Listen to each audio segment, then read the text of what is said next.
I'm here with the cast of The 100, not to be confused with The 100. It's The 100. Yes. Correct. The 100. On the CW this fall. Who wants to set up the premise of the show? Eliza does.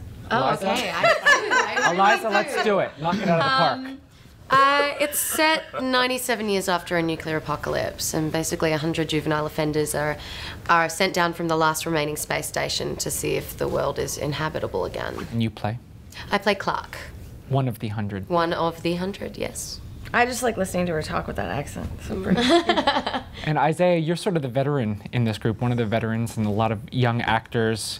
Do you feel like you're sort of, you know, mentoring them or giving them advice about Hollywood? I have an open door policy. I mean, if anyone has any questions, I'll be happy to ask. But, you know, I'm not there to, these are adults. They're playing teenagers, but these are seasoned, very, you know, wonderful talents. There's really nothing that I can do other than to show them by example, and that's to show up and be the best I can be up to Jason Rothenberg's, you know, vision.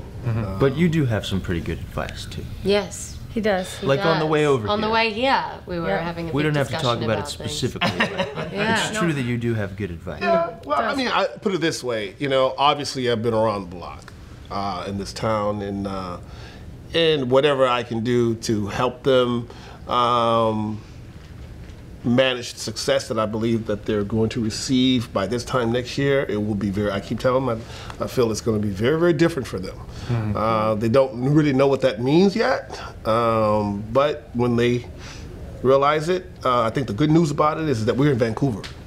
So the one thing about being in Vancouver, we just get to go to work, maybe hang out, whatever it is that we're detoxing over the weekend, and they have a lot of hard work to do. I mean, I'm sort of kind of getting a bit of a pass being up in the Ark. It's still hard work dramatically and emotionally, but what these guys have to do, you know, physically in the elements, it's not like we're shooting in Hawaii. I was there. I heard it. I heard about the bruises. I heard about the stories, the cold.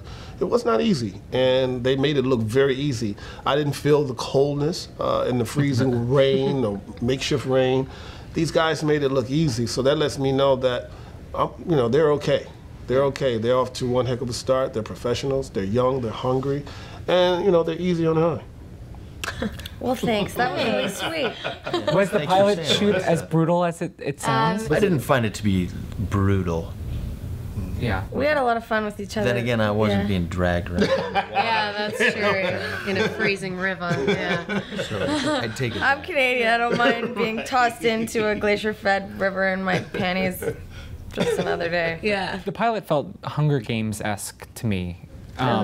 Yeah, it did. Did you get a sense of that when you were shooting it? Like this is like survival of the fittest type of thing. When I first read the script, it was like that first sort of yeah, for sure. the intro. I felt a real Katniss vibe from Clark, which was just totally sucked me in. And it's interesting because it feels like almost two different shows. Like you were saying, it's like you have you know Earth and then the Ark. everything that was going all on. the dynamics and the politics and the drama that's going on above The them. coolest thing about it is what connects the people on Earth, and then our lovely castmates up in space are the wristbands, and that's what connects the two. So that's kind of the through line, and hopefully, we don't know what's happening because the writers are very tight-lipped, but I hope to mesh the two worlds eventually, because even though we're on the same show, none of us have really worked with each other, and except for when we do press, so it's really nice to bond with our castmates as a full ensemble. I mean, also that, you know, show. they're connected because they're family, and if, you know, all of that stuff, and so so I think probably continuing forward, you'll see the two things that you described as separate start to come together more and more.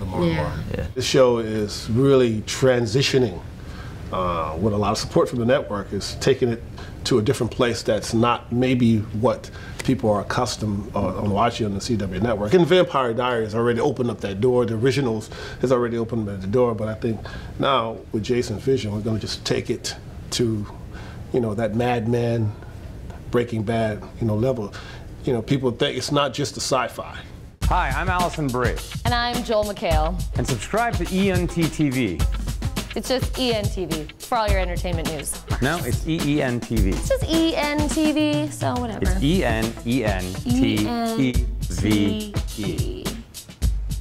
Unless it conflicts with anything, channel or company we work for. I'm Allison Bray. Signing off.